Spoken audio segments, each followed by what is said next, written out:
Good afternoon, my hi-fi people. How are we doing today? Hope everyone is doing well. Today's video is like the very few that I have. Before I get into that, I just wanted to thank the recent subscribers to my tiny channel. It's tiny, it'll probably remain tiny. But there are a few like-minded people like your good self who like this vintage audio format as a format and hardware as a deck or a source. Before I get into everything, let me take a sip of my home brew. Nice. I would like to thank you all.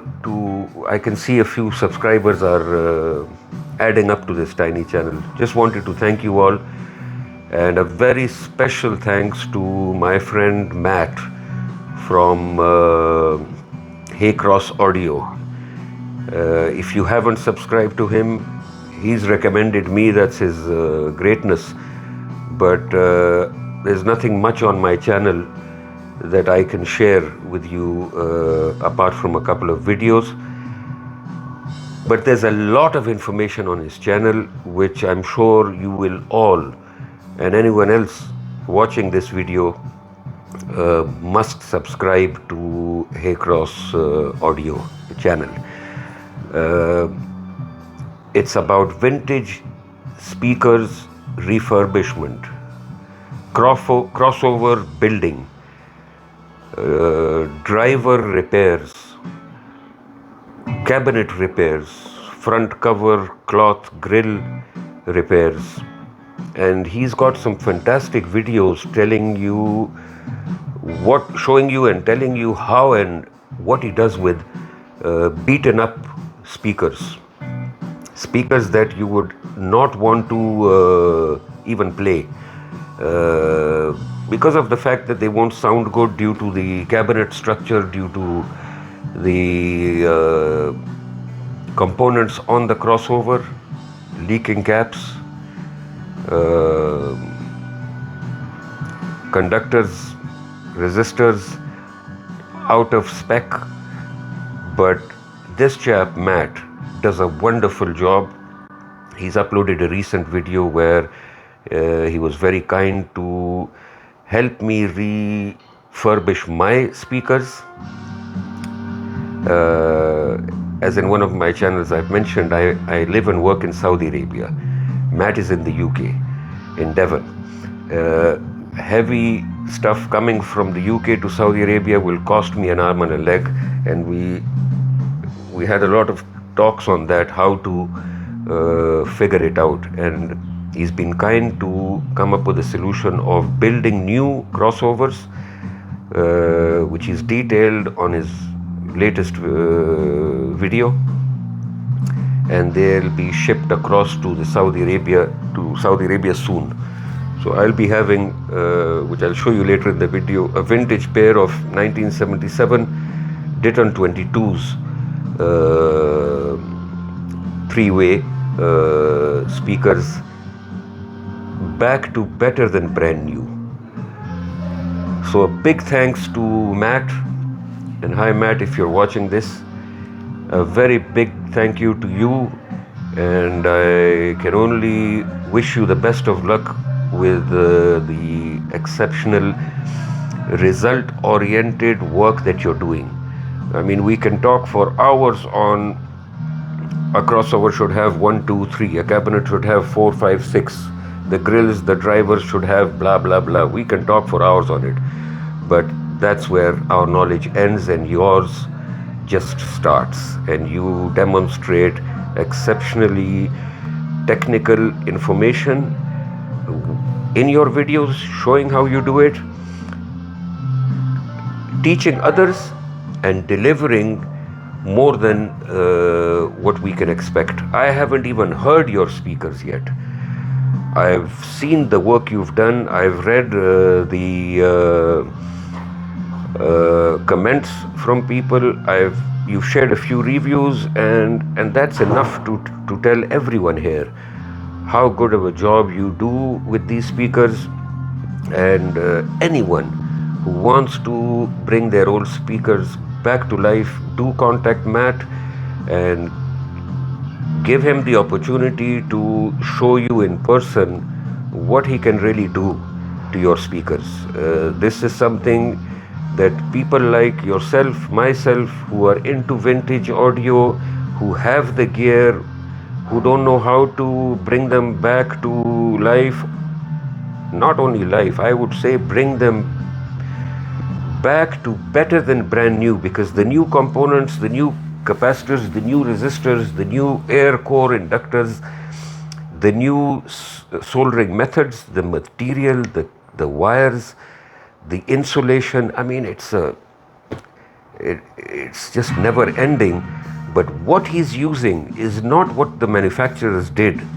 They had a bulk volume production line to build and sell. I'm talking about a one-off, high quality, upgraded vintage speaker, which is going to sound better than it was out of the box, brand new in the 70s.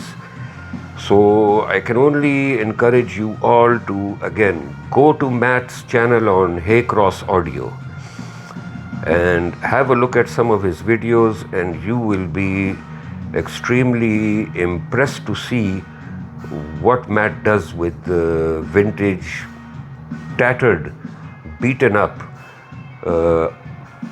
literally dead speakers, from the cabinet point of view, from the grill point of view, from the dampening point of view, from the drivers, the crossovers, the cabling, the binding posts. There is nothing left acceptable in speakers that he has received from his clients and rebuilt, or he's done one-off speaker refurbishments for himself, and he's playing those speakers in his own home.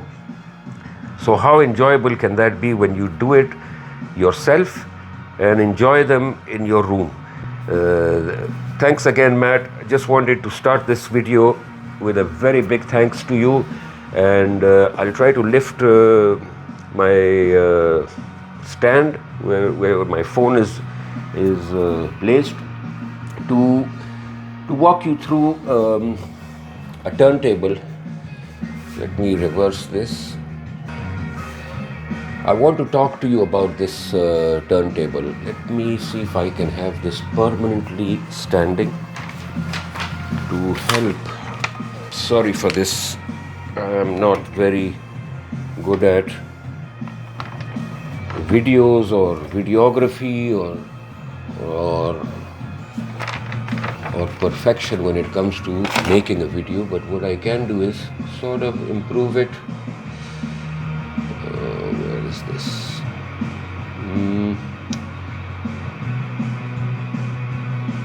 Okay. Are we better off here, or should I lower? Let me lower this a bit. This is a Sony turntable from 1977 to 1978, from the specs, what I understand. We're talking about a direct drive turntable made in Japan, built by Sony, fully automatic. It has a brushless motor which is very robust. It has zero maintenance, this motor.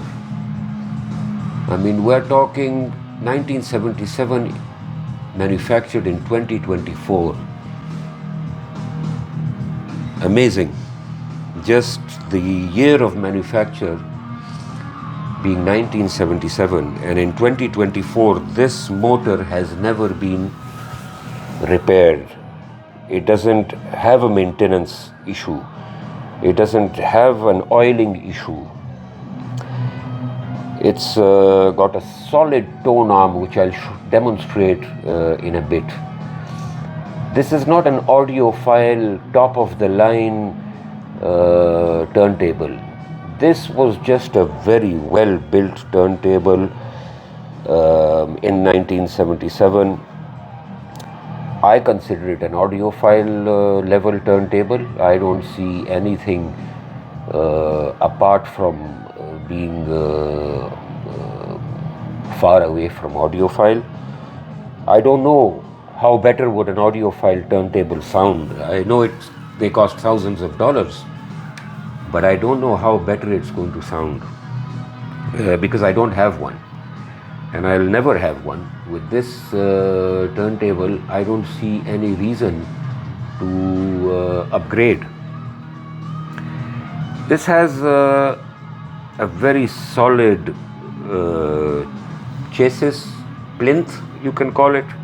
They call it in the turntable language plinth. It's made of Sony's special material, this grey material that you see on the front and at the bottom. It's made from a very special material. I don't know the name of the material. I read it somewhere. It's a very special material, and I accept and I'm fully convinced it's special because since 1979 this material has not deteriorated in any way. What else can I say about this? I want to cover the build quality before I demonstrate how it works. Because of this build quality material, it's far superior than today's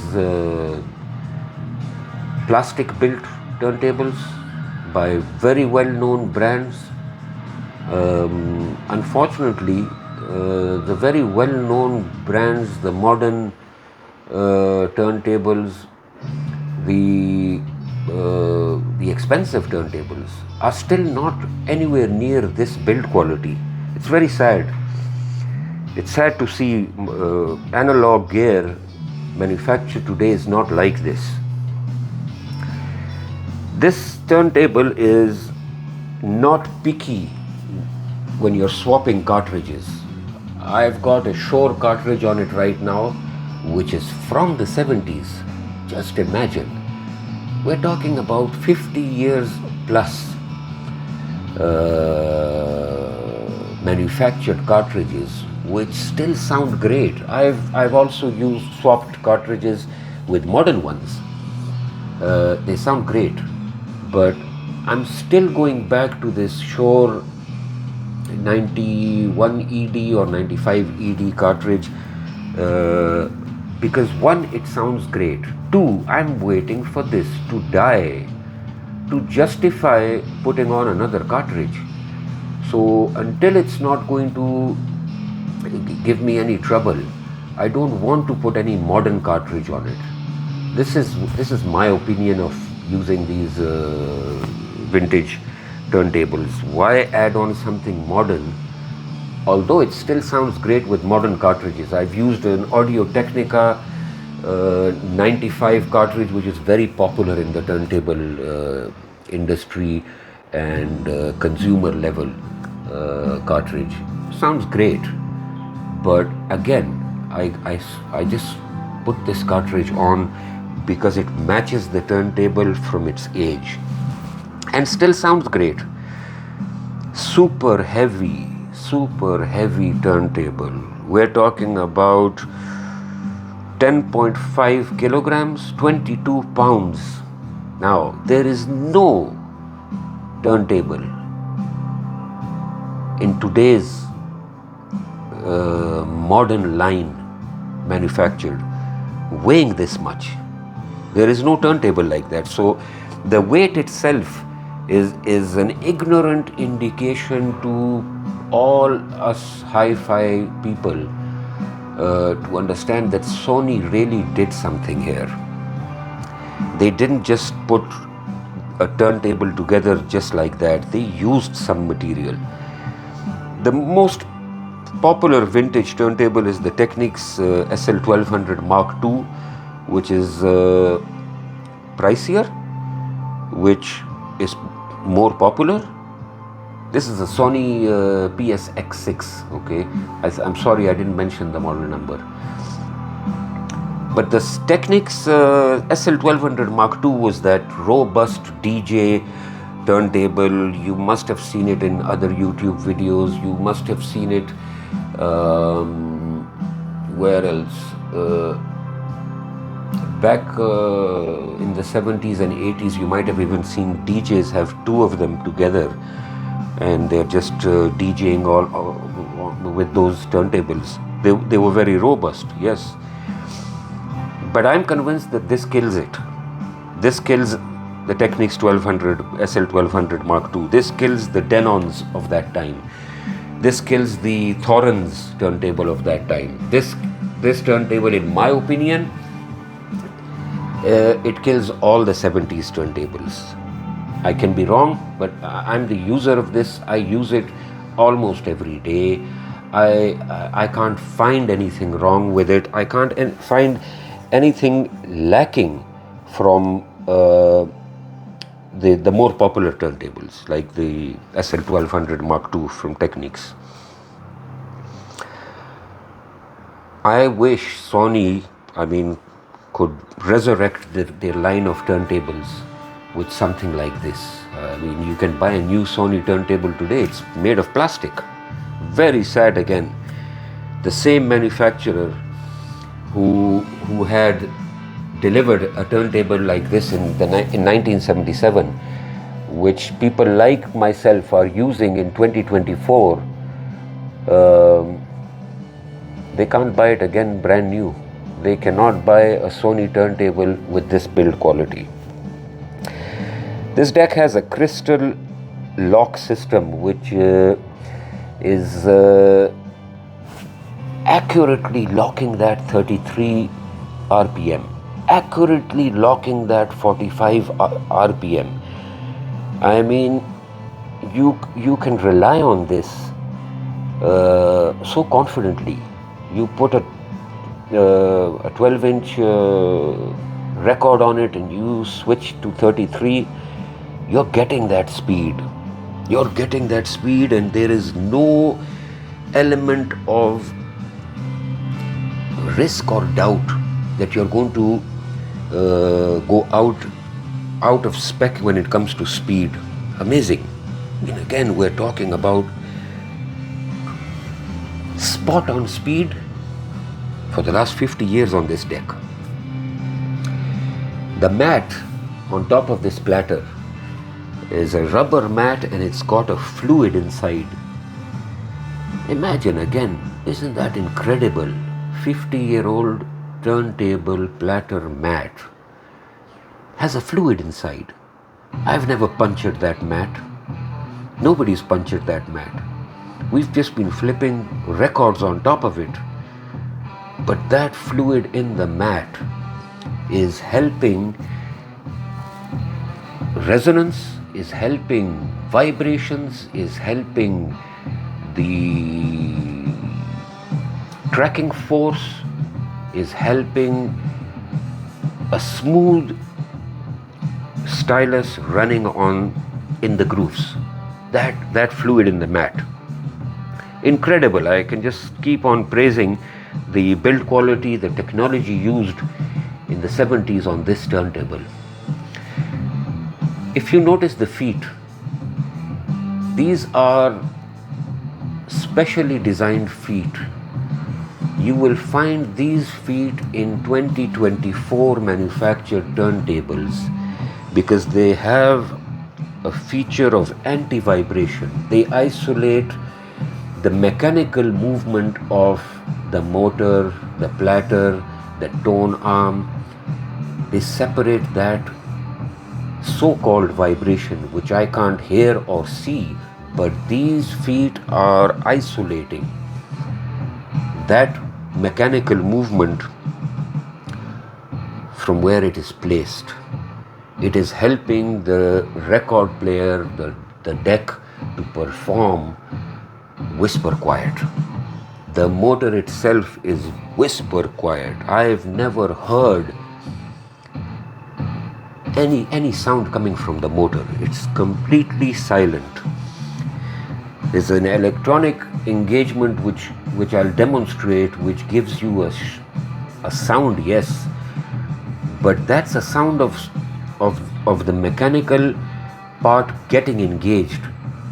And once it's engaged, you don't hear anything, which is exactly what you want when you're playing a record. You don't want outside internals, vibrations or sounds interfering with the audio that's coming out of your speakers.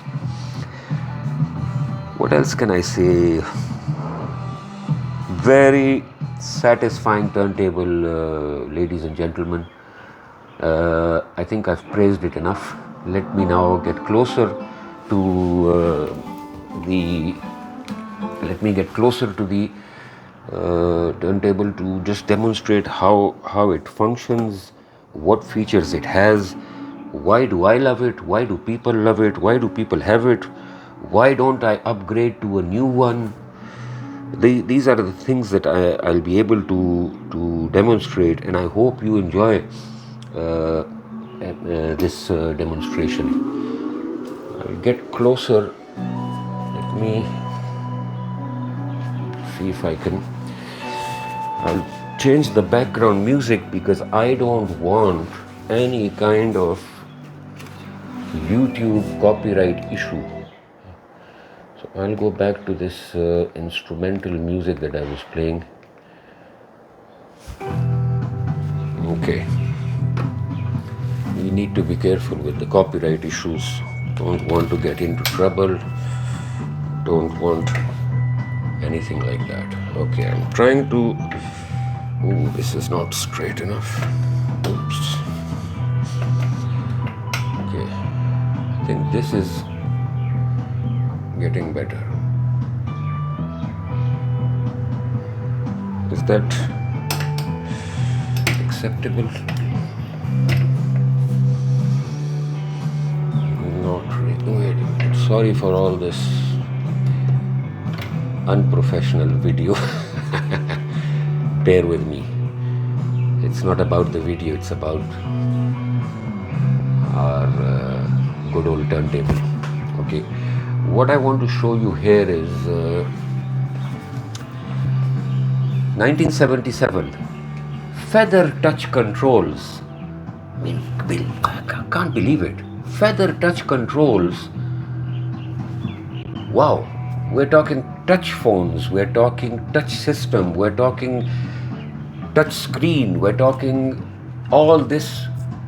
But who knew about it in the 70s that there is a touch feature? Standard power button, start and stop, and a repeat function where the tone arm reaches the last song of the side of the record. With this repeat engaged, it's going to take it back, it's going to come back, it's going to drop on the record just as you want. The controls on top are for the different record sizes, 7-inch, 10-inch, 12-inch. This is that quartz crystal locking system for the speed. It's on 33. This takes you to 44. Keeping it on 33. Dust cover has a nice full automatic emblem on it. Watch this, gentlemen. Ladies and gentlemen, here I'm demonstrating 70s touch system. The light goes on, turn arm goes forward and drops just where you want it. I mean, isn't that amazing? I wish I could just change the source and play Rod Stewart 1988 released album Out of Order, one of my favorite albums. But because of the copyright issues, I'm just having this instrumental music in the background. But you can see a nice red light telling you that it's in start mode, touch system, and now repeat is on. The tone arm is going to go play through the whole record, lift, go back, come back, and drop at the start of the record. We'll take that off. What else can I say? I'll demonstrate the stop again just to show you how it lifts and goes back to place. There we go. Lovely. And the light goes off and the motor is off now. What I can demonstrate is turn off the volume, and I want to show you how whisper quiet this is.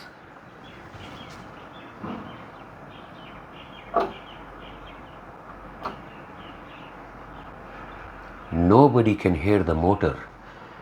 It's really amazing to see this motor is actually whisper quiet. And that's what we want in a turntable. We don't want interference coming from a motor, from a platter, from a plinth, from the feet. We don't want that. We want the stylus in the groove.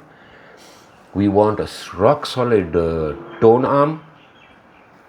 And we want to listen to that beautiful analog crystal clear sound through our amplifiers and speakers. So this was a short video on the turntable. I hope it was interesting. I hope you enjoyed it. Do comment if there's anything I missed out. People who know more about this turntable, people who have it, who've had it, who can tell me more about it. I'll be more than happy to learn from you. I just want to show you the controls. Just want to show you the build quality. Amazing isolation feet. Amazing motor, made in Japan. I mean, that sticker itself. So what, 50 years ago it was placed on it? Can't believe it. And can't believe it's still working. Can't believe it's still working in an optimum manner. It's doing its job. Here you can see a Shore cartridge. If I get it in focus. Very old cartridge. Very old. Nothing modern about it. But it just sounds too good. One of my favorite Rod Stewart records. 1988 album released. Out of Order, has some beautiful songs. I wish I could be playing. It says now playing, but I listen to this. Unfortunately, cannot play them on YouTube. But thank you very much for watching this video, for taking out your time to half an hour of your time to go through this with me, and do share anything I've missed out. Do tell me about it. Do tell me what else it has that I don't know. I'd love to know. It's a pleasure to be an owner of this. It's a pleasure to play it. But it is equally important to know every single bit about it. These are my Celestion speakers, which Matt is going to fix for me in a manner that he's built new crossovers for it. So I'll just remove the front cover. I'll install a pair of tweeters, which he's also sending, and I'll solder where required and unscrew the current old school crossover and connect the new one that Matt has built for me. Thanks again, Matt. Can't wait to get them, and can't wait to listen to these speakers through different amplifiers. We have these amplifiers, and we have these receivers. So this is how I'll be enjoying the speakers through different amplifiers, because every amplifier does sound different in some way. Thank you all of you once again, and have a wonderful weekend. Bye for now.